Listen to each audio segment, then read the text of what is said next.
Delta 1. It is 8:17:08. Time is 10:09 Eastern Daylight Time. Transmission commencing. Alright, I am now the laziest and most incompetent blogger in the world because this is the 6th time I've recorded this blog. The first 4 times I recorded, but I forgot to upload because I'm a lazy bastard. And the 5th time I recorded, and I was going to upload it, but then I found out that it was too fate because apparently I accidentally discovered how the sound works, which is good, but unfortunately I couldn't hear a damn thing I was saying, so Slick 6. Alright, so let's go over the responses real quick to my last blog here. That would be the power play statements. I got a really good response in that blog. 4-star rating. A lot of people on my DeviantArts commented on it, said it was pretty good. They liked it apparently when I waved the gun around in the air. That was everyone's favorite part, I think. Let's take a look here. First we have one from the lovely Miss Firebird Cinders, using the Chemical BMK. First, she loved all over me. I love it when she does that. Anyway, she says, and you were absolutely fine with me when it came to those RPs you did. Now, if I had a problem with you, I would have said something to you in the first place. I do agree with all this and said to have dealt with the power god back in the message board days. Thank you for the comment there, Birdie.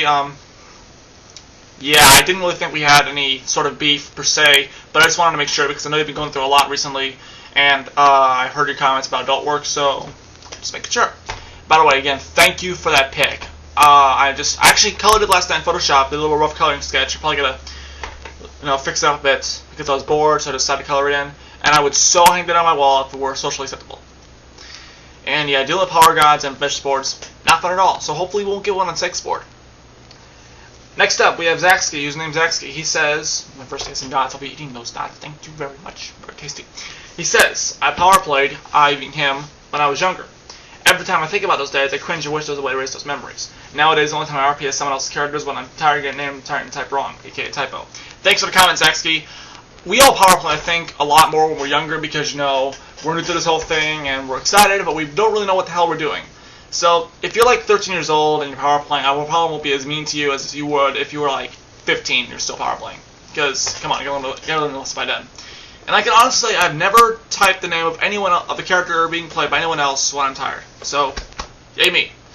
Next up, we have someone I don't know, Fox2000. He says, interesting philosophy overall. I always thought it was common sense that the character is an extension of the creator and should be treated with just as much respect. But that's probably easier to see when you actually create characters of your own. Hopefully this gets to the person you're trying to reach. Thank you, Fox2000. Yes, I do see characters as like, an extension of the creator's personality. I see Helios, for example, as like, my alter ego. So when someone roleplays as Helios, they're essentially role-playing as me. And I haven't gotten the movie rights signed yet, so unless you're Matt Damon, I don't like it. And this did get through to the person I was trying to reach initially in the video. At first, he totally missed the point of the blog, but a friend of mine gave him a talking to, and he said I won't do it again, so hopefully he learned his lesson. We'll see. Next up, we have Dintastic. He says, though it does irk me, I just try and get along with it. I think it says I, it says it here.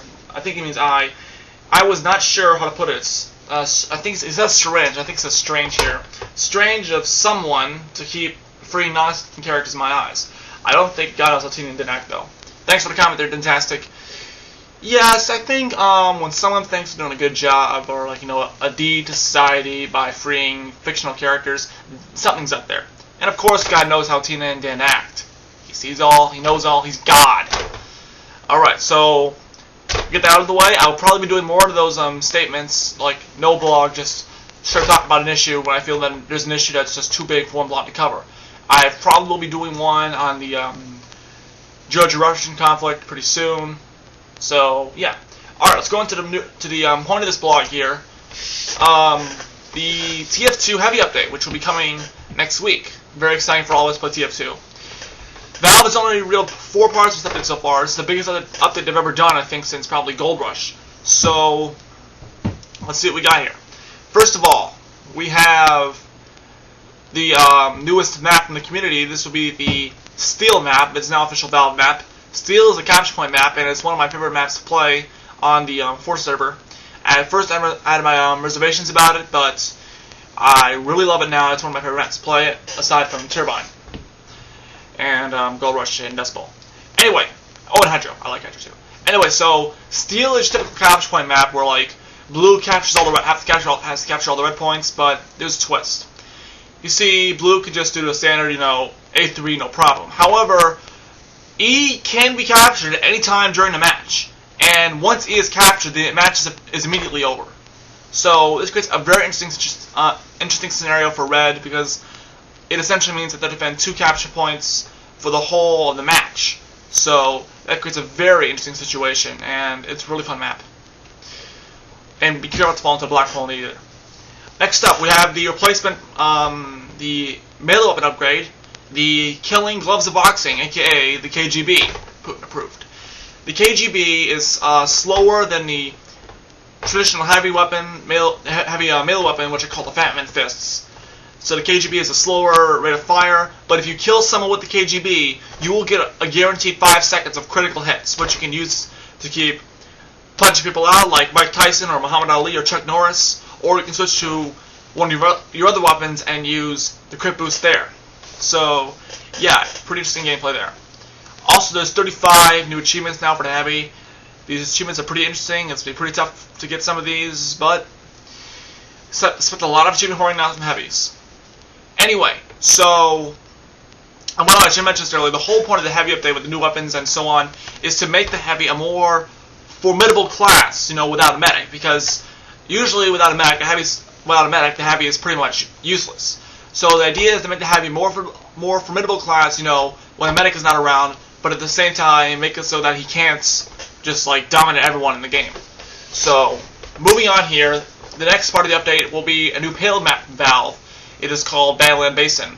It's a pretty big departure from Gold Rush, and huge contrast to it in that Battleland Basin is a lot more open, and there's a lot of spaces now for both teams to fight some natural choke points too, because it takes place in a basin as opposed to like a canyon almost. And it will not be split into 3 separate areas like Gold Rush and most other payload maps. It will be just one big area, which means essentially that Red will have to push the bomb, aka Fat Blue, without getting much of a break. I'm sorry, Blue will push the bomb. Red will stop the bomb. Blue will push the bomb. There we go. Anyway, so there will be a lot of natural formations like rocks and mesas that the Red can use to fire down on Blue to get the height advantage there. So it's a pretty fun map. Finally, the final part of it that's been revealed now so far is the Heavy's new minigun. And I think we can assume the Heavy's name is Boris because the minigun's name is Natasha.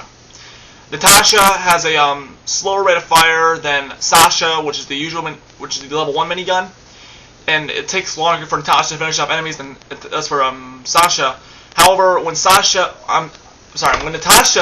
hits an enemy, her bullets will slow them down. So this will make it a good target, to hit scouts or medics with, or any other enemy, and give your teammates a chance to finish them off with you. So yeah. Hopefully Natasha is credited to the team. The next part of the update, we don't know yet, but I can tell you what to expect. First of all, the replacement for the shotgun weapon was accidentally confirmed in the achievements. It is a sandwich. Actually, a sandwich, as they call it. That'll be interesting to see how that works out. I think that the whole gameplay is that Heavy will eat the sandwich to give him an HP boost. We'll see. Let's keep the scouts away from it, though. And finally, there will be a new gameplay mode, which we'll have to see there. Some people think might be the return of the VIP mode from Team Fortress Classic. 5 new maps from Valve, count them 5, and possibly going to beat the class video. So, lots to look forward to. Okay, almost out of time here. One last thing, I'd like to give a shout out to Michael Phelps and the U.S. men's swimming team. Last night, Phelps captured his 8th gold medal. That is the most ever won by an Olympic athlete. And the Summer Games, he has the most gold medals ever won by an Olympic athlete. He is definitely now the greatest Olympiad of all time. So, congratulations, Michael. You've done your country proud.